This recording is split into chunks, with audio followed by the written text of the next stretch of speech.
अस्सलाम वालेकुम नाजरीन, खुश आमदीद कहते हैं आपको हमाद ऑफिशियल सीनटीज पर। अगर आपको तारीख, हकीकत और ईमान से जड़ी ऐसी वीडियोस पसंद है तो चैनल को अभी सब्सक्राइब करें, वीडियो को लाइक करें।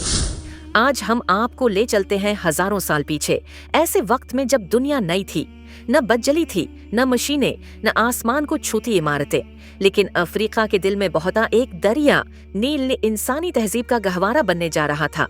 ये वो जगह थी जहां एक कौम ने अपनी ताकत और अक्ल से दुनिया को हैरान कर दिया।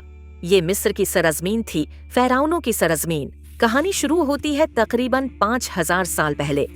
इस वक्त मिस्र दो हिस्सों में बटा हुआ था, ऊपर वाला मिस्र और नीचे वाला मिस्र। लोगों में इख्तिलाफ था, जंगें थीं और कोई एक हाकिम न था। फिर एक शख्स उभरा, बादशाह नारमर। उसने दोनों हिस्सों को इकट्ठा किया और एक झंडे तले एक कौम बनाई। यही वो लम्हा था जब मिस्र ने तहजीब का पहला बाब लिखा। नारमर के बाद फ़िरौनों का दौर शुरू हुआ। ये बादशाह आम इंसान नहीं समझे जाते थे, लोग उन्हें खुदा का नुमाइंदा समझते थे और रफ्ता रफ्ता फ़िरौन खुद को खुदा कहने लगे। उनका कहना था कि मैं तुम्हारा रब हूँ, मेरी इजाजत के बगैर कोई सांस नहीं ले सकता। ये गुरूर इंसान को तबाही की तरफ ले जाता है और यही फ़िरौनों के ज़वाल की पहली बुनियाद बनी। वक्त गुजरता गया, मिस्र खुशहाल होता गया। नील दरिया की बरकत से जमीनें सरसब्ज थीं, ज़राअत बढ़ी, तिजारत फैली और महल सोने से चमकने लगे। मगर एक दिन फ़िरौन के ज़हन में सवाल आया, मौत के बाद क्या होगा? क्या मैं हमेशा जिंदा रहूंगा? इसी सवाल ने उन्हें एक जुनून में मुब्तला कर दिया। उन्होंने कहा, अगर मेरा जिस्म महफूज रहेगा तो मेरी रूह वापस आ जाएगी, मैं दोबारा जिंदा हो जाऊंगा। यूं शुरू हुई एक हैरान किन तामीर, इहराम मिस्र। हजारों मजदूर दिन रात रेगिस्तान में काम करते, कोई पत्थर तराशता, कोई खींचता। कई बरस लगे और पत्थरों के पहाड़ खड़े हो गए। ये एहराम सिर्फ कब्रें नहीं थे, बल्कि फ़िरौन के गुरूर की निशानी थे। जब कोई फ़िरौन मर जाता तो उसके जिस्म को खास तरीके से महफूज किया जाता। उनके जिस्म से दिल, गर्दे और दूसरे आज़ा निकाल दिए जाते। फिर खास नमक से खशक किया जाता और कपड़ों में लपेटकर सोने के ताबूत में रखा जाता। यही अमल ममीफिकेशन कहलाता है।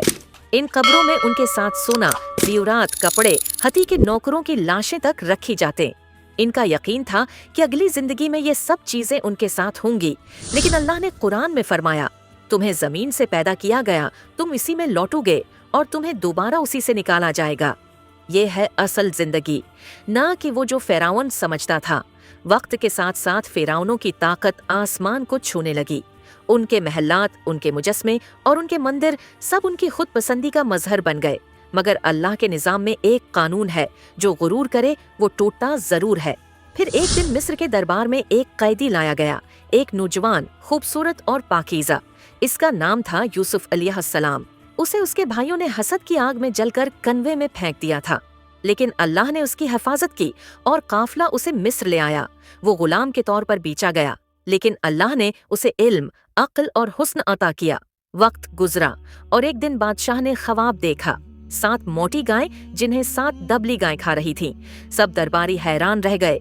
तब यूसुफ अलैहिस्सलाम को बुलाया गया। उन्होंने फरमाया, 7 साल खुशहाली के होंगे और फिर 7 साल कहत के। उन्होंने बादशाह को मशूरा दिया कि गले को महफूज किया जाए। जब कहत आया, पूरा मिस्र यूसुफ अलैहिस्सलाम की हिकमत से बच गया। वो बादशाह के मुशीर बने और अल्लाह ने उन्हें इज्जत अता की। ये वो वक्त था जब मिस्र में अदल, इंसाफ और ईमान था। मगर वक्त बदल गया। यूसुफ अलैहिस्सलाम का जमाना गुजरा, नए बादशाह आए और उनके दिलों से ईमान निकल गया। उन्होंने बनी इसराइल पर जुल्म शुरू किया, उन्हें गुलाम बनाया, उन पर कोड़े बरसाए और उनके बच्चों को कत्ल कर डाला। अल्लाह ने अपने बंदे मूसी अलैहिस्सलाम को भेजा ताकि वो बनी इसराइल को निजात दिलाएं। मूसी अलैहिस्सलाम ने फ़िरौन से कहा, मैं अल्लाह का रसूल हूँ, बनी इसराइल को आज़ाद कर दो। फ़िरौन हंसा और कहा, मैं ही खुदा हूँ, मेरे सिवा कोई रब नहीं। अल्लाह ने मूसी अलैहिस्सलाम को निशानियां दे। उनके असा ने इजदहा बनकर जालिमों को खौफ में डाल दिया, मगर फ़िरौन ने सच को झटलाया। जब जुल्म अपनी अंतहा को पहुंच गया, अल्लाह ने मूसी अलैहिस्सलाम को हुक्म दिया कि बनी इसराइल को लेकर मिस्र छोड़ दो। रात का वक्त था, चांदनी नील पर पड़ रही थी। बनी इसराइल निकल गए। फ़िरौन अपनी फौज के साथ पीछे आया। मूसी अलैहिस्सलाम 10 ने असा मारा और समंदर फूट गया। पानी दीवारों की तरह खड़ा हो गया। बनी इसराइल पार हो गए। फ़िरौन उनके पीछे दाखिल हुआ। फिर अल्लाह का हुक्म आया, पानी वापस लौट आया। फिरौन गरक होने लगा। इसी लम्हे उसने कहा, मैं ईमान लाया इस रब पर जिस पर मूसी ईमान लाया। मगर जवाब आया, अब ईमान लाता है जबकि तो पहले इनकारी था। पानी ने उसे ढांप लिया, मगर अल्लाह ने उसका जिस्म महफूज रखा ताकि वो क़यामत तक इंसानों के लिए निशाने अबरत बन जाए। आज वही जिस्म काहिरा के म्यूजियम में रखा है। लोग उसे देखते हैं, तस्वीर बनाते हैं, लेकिन सोचते नहीं ये वही शख्स है जिसने कहा था कि मैं खुदा हूँ, और आज वो सिर्फ मिट्टी का ढांचा है। ये कहानी हमें याद दिलाती है कि दुनिया की ताकत खत्म हो जाती है, महल टूट जाते हैं और तख्त गिर जाते हैं, मगर अल्लाह की ताकत बाकी रहती है। यही कुरान का पैगाम है। जो जालिम है वो मिट जाएगा, जो ईमान पर कायम है वो बच जाएगा। नाज़रीन, ये थी मिस्र की वो कहानी जो इंसान को गुरूर, ताकत और इंजाम का सबक देती है। ये वीडियो हमाद ऑफिशियल सेंटेस ने बनाई है। अगर आपको ये वीडियो पसंद आई तो चैनल को सब्सक्राइब करें, वीडियो को लाइक करें और कमेंट में बताएं कि आप अगली वीडियो किस मौजू पर देखना चाहते हैं। यहाँ हम सच बोलते हैं, तारीख को हकीकत के आईने में दिखाते हैं और ईमान को इल्म के साथ जोड़ते हैं। शुक्रिया नाजरीन, अल्लाह आपको सलामत रखे और याद रखें, हर फिरौन का एक मूसी जरूर होता है।